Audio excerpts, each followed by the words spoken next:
Assalamualaikum warahmatullahi wabarakatuh. Halo sahabat inovasi, ketemu lagi di acara One Day One Innovation. Tiada hari tanpa inovasi.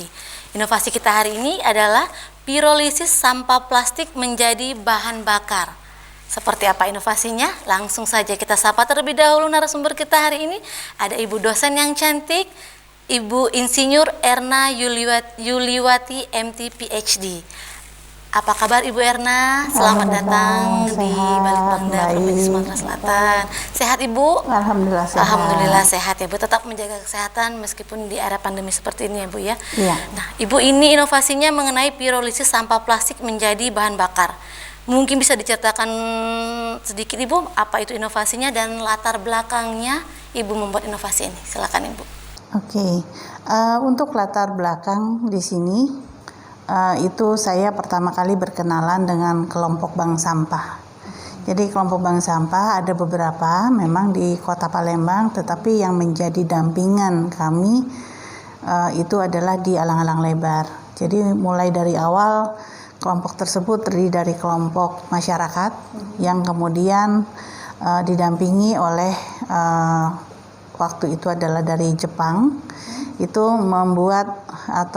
mengubah mindset dari masyarakat untuk membuang sampah terpisah sesuai dengan jenisnya. Ya, jadi anorganik kemudian dipisahkan dengan yang organik. Nah, yang organik kemudian jadikan kompos, yang anorganik dipilah lagi antara plastik, kayu, besi dan lain-lain. Untuk didaur ulang ya Bu ya? Iya. Nah, itu dari beberapa sampah yang ada itu rata-rata sekitar 30% dari sampah yang dibuang itu berupa kantong kresek. Oh, kantong kresek. Ya, nah di sini inovasi yang ada ini adalah mengubah kantong kresek menjadi bahan bakar. Karena kalau botol, aqua gelas dan lain-lain itu semua sudah ditampung, sudah bisa dijual dan langsung diambil oleh pengumpul. Tetapi sampah kantong kresek sendiri belum dimanfaatkan, jadi dibuang langsung ke TPA di Sukawinatan. Memang dari provinsi yang lain sudah ada beberapa yang memanfaatkan, tapi kita di Sumsel ini terlalu jauh kalau kita harus mengirim sampai ke Jawa Timur. Jadi itulah yang menjadi latar belakang, karena setiap belanja kita menggunakan dapat ya Bu ya? Iya, betul.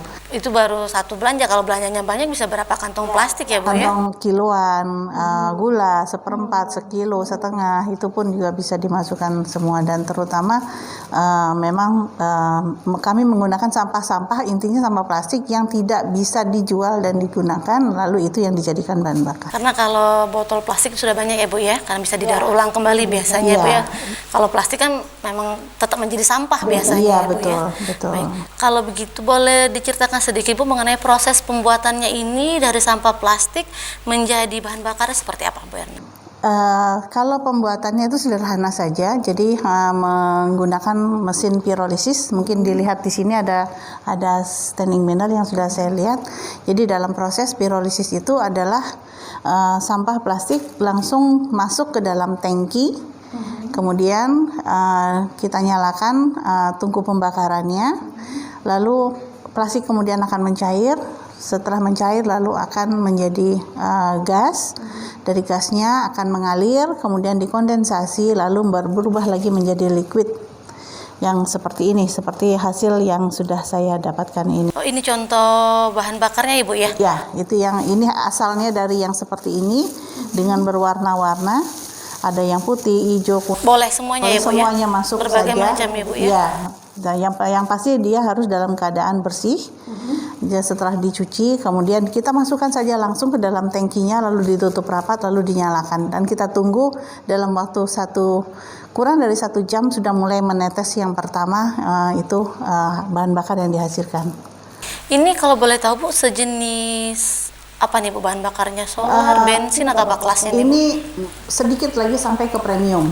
Oh, berarti grade-nya cukup bagus ya Bu ya? Jadi paling rendah yang sudah dibuat itu tingkatnya adalah minyak tanah, kerosin. Dan yang kalau kita menggunakan temperatur sedikit lagi di atas, itu kita naikkan lagi temperaturnya, itu sekitar sampai 350 derajat Celcius, itu dia mencapai menghasilkan produk yang sesuai atau senilai kalorinya setara dengan premium.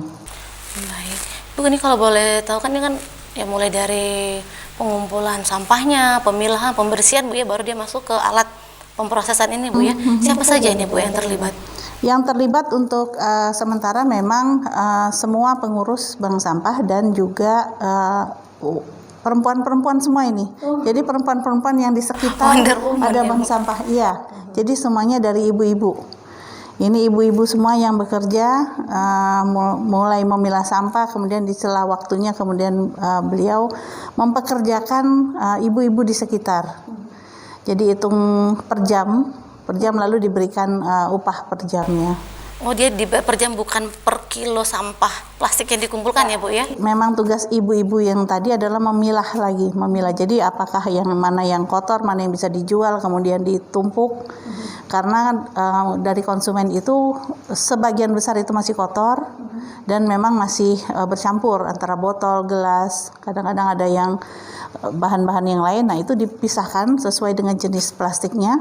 Kemudian mereka menggunakan pirolisis. Baik, Bu, kalau boleh saya tahu, ini kan masyarakat juga ikut menyumbang ya Bu ya untuk pemilihan dari sampah plastik itu sendiri. Nah, apakah ini membutuhkan teknisi khusus Bu untuk mengerjakan alat pirolisis tadi Bu? Oh, enggak. Cuma buat ngencengin baut aja. Iya, sangat sederhana.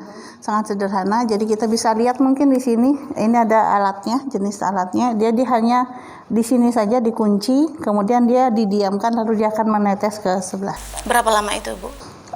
Lebih kurang 1 jam sudah mulai ada produksi. Ya, mulai dari 0 kemudian sampai 150. Setelah 150 derajat Celcius dia udah mulai berasap. Kemudian menjelang 200 sudah mulai ada tetes pertama dari produk, dan itu kita biarkan sampai sampah tersebut selesai. Jadi kapasitas dari alat ini adalah 2 kilo dari sampah plastik. Jadi itu dipadatkan sampai padat, lalu dikunci, ditutup dengan rapat, lalu dinyalakan. Menghasilkan dari 2 kilo itu menghasilkan berapa mililiter? Konversinya memang masih 15% lah lebih kurang ya. Baik, Bu, ini kalau boleh saya tahu, pemirsa juga tentunya ingin tahu manfaat dari bahan bakar ini apa saja Bu? Ataukah untuk bisa dipakai untuk kendaraan bermotor atau mesin-mesin yang lainnya Bu? Ya, untuk hasil yang sudah didapat ini itu memang kita masih mencampurkan dengan premium. Itu untuk menjalankan ada yang dicampur dengan solar, mesin rumput, pemotong rumput. Oh, pemotong rumput ya. Aplikasinya sudah ke sana ya Bu ya. Jadi kalau untuk ke depan kita mencoba lagi untuk yang alat-alat sederhana, tapi kalau untuk penelitian dari mahasiswa S2 kami itu sudah menjalankan genset. Oh, benar, sampai ke genset. Nah Bu, ini kan tentunya mungkin ada beberapa produk-produk yang mirip ya Bu ya. Nah, keunggulan dari bahan bakar yang Ibu hasilkan ini apa Bu? Mungkin apakah dia tidak, asapnya jernih, tidak berwarna, kan ada asap-asap yang berwarna hitam dan berbau ya Bu ya. Apa ini Bu keunggulan dari produk ini? Kalau berasap tidak, karena alat itu kedap, jadi dia tidak keluar asapnya. Jadi semua asap itu terkondens karena asap itu yang berupa gas daripada yang akan kita cairkan ini. Nah, jadi keunggulannya adalah yang saya bisa berikan bahwa ini sebuah penelitian yang baik, yang baru, itu memanfaatkan sampah kresek ini. Itu yang lebih utamanya karena, Ibu ya. Ya, karena sampah kresek ini saya sudah sampai jalan ke Jawa Timur, itu ada di packing, di pressure, ditekan, itu harganya paling cuma sekitar 1.500 atau 1.000 per kilo. Per kilonya ya Bu. Ya, jadi kalau misalkan ini bisa kita konversi menjadi bahan bakar dan bisa kita gunakan, itu akan menjadi nilai jual yang lebih baik. Kita bisa menjualnya bahan bakar tersebut. Selain kita ada nilai ekonomisnya, tentunya juga mengurangi sampah, itu yang utama Ibu ya. Yang paling Seperti utama yang mengurangi kita sampah. ketahui kan plastik ini sulit terurai, membutuhkan waktu yang sangat lama ya Bu untuk terurai. Nah, jadi hambatan yang ditemui di lapangan seperti apa nih Bu? Apakah kesulitan untuk continue bahan bakarnya untuk dari sampah plastik ini Bu? Kalau hambatan secara teknis untuk bahan baku tidak ada, karena memang bahan baku ini sangat sangat mudah dan tiap hari tersedia. Jadi ibu-ibu kalau pulang dari pasar, anak-anak pulang, dan itu kami coba combine dengan mencampurkan bungkus-bungkus mie, bungkus permen kecil-kecil, itu ada yang permen-permen Kemasan kecil, ya, Bu, ya? ya kemasan-kemasan itu. Jadi yang kemasan kecil-kecil itu sudah tidak bisa dimanfaatkan lagi. Memang ada yang bisa membuatkan aksesoris atau membuatkan Karena membutuhkan kreativitas yang khusus. Iya, kreatif, dan menjualnya pun juga menjadi sebuah tantangan. Jadi itu dicampurkan lalu kita masukkan menjadi satu, itu pun juga sudah bisa. Jadi mungkin ke depannya ini harus memang pemurniannya yang memang kita lihat. Jadi perbandingan antara bahan bakar pirolisis dengan bahan bakar premium, itu perbandingannya mungkin nanti secara bertahap akan berkurang, sehingga diharapkan murni daripada bahan bakar pirolisis dapat kita gunakan langsung untuk kendaraan bermotor ataupun dengan mesin-mesin yang seperti tadi saya sebutkan, mesin pemotong rumput dan sebagainya. Baik, Ibu, ini kalau boleh tahu dari penemuan Ibu ini kan sudah aplikasi juga ya Bu ya ke masyarakat ya? Iya. Sudah, jadi masyarakat sudah bisa menjalankannya sendiri. Nah, harapan ke depan nih Bu, mungkin kepada pemerintah seperti apa Bu? Ya, kalau harapan terhadap pemerintah, karena bank sampah itu di Kota Palembang sendiri juga bukan cuma satu. Jadi saya berharap misalkan ini bisa dapat menjadi sentra untuk pirolisis sampah plastik. Jadi andaikan pun tidak setiap bank sampah memiliki alat pirolisis, tetapi bank sampah tersebut, unit-unit tersebut bisa menyetorkan sampah plastiknya ke bank sampah yang kita bina ini. Jadi ini bisa menjadi center. Jadi dengan demikian saya rasa proses ini bisa berkelanjutan dan bisa menjadi lebih besar. Baik. Ini alatnya sudah bisa diduplikasi atau belum Bu? Sudah. Atau hanya baru sudah bisa ya Bu? Iya.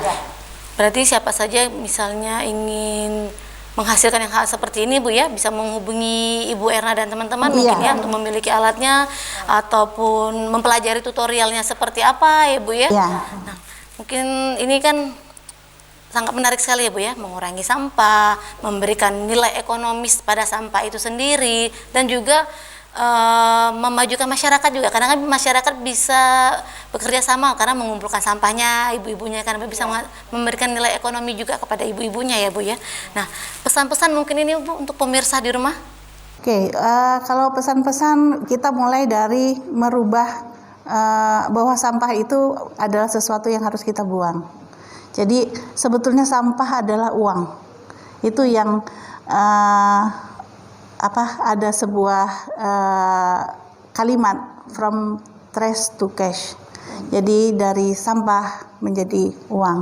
Nah, ini yang kita harus bisa dan bijak mengelolanya. Jadi kalau memang dari rumah kita bisa memilah sampah itu yang organik, bisa kita ubah menjadi kompos sendiri, kompos-kompos yang bisa dibuat sendiri juga bisa. Dan sampah-sampah plastik memang menjadi sesuatu yang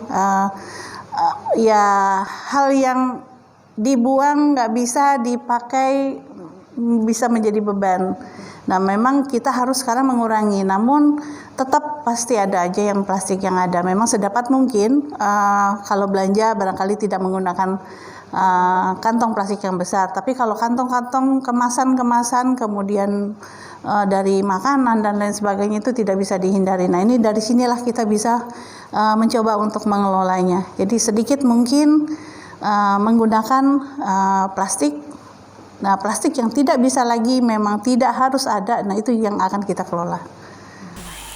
Nah, pemirsa, ini tips yang sangat bagus sekali dari Ibu Erna, karena meskipun di era pandemik seperti ini ya Bu ya, kita tetap aktif, berinovasi, tidak perlu hal yang luar biasa ya Bu ya. Berawal dari pengamatan di sekitar kita, kemudian memanfaatkan apa yang ada di sekitar kita, itu sudah bisa menciptakan suatu inovasi tentunya ya Bu ya. Nah, jadi ini sangat menarik sekali. Sebelumnya terima kasih sekali Ibu sudah bisa datang hadir bersama kami di One Day One Inovasi. Terakhir, Jangan lupa pemirsa, kita memiliki 4 jurus S. Setiap orang adalah inovator, setiap masalah peluang inovasi, setiap solusi harus sinergi, dan setiap inovasi harus konkret hasilnya. Salam inovasi.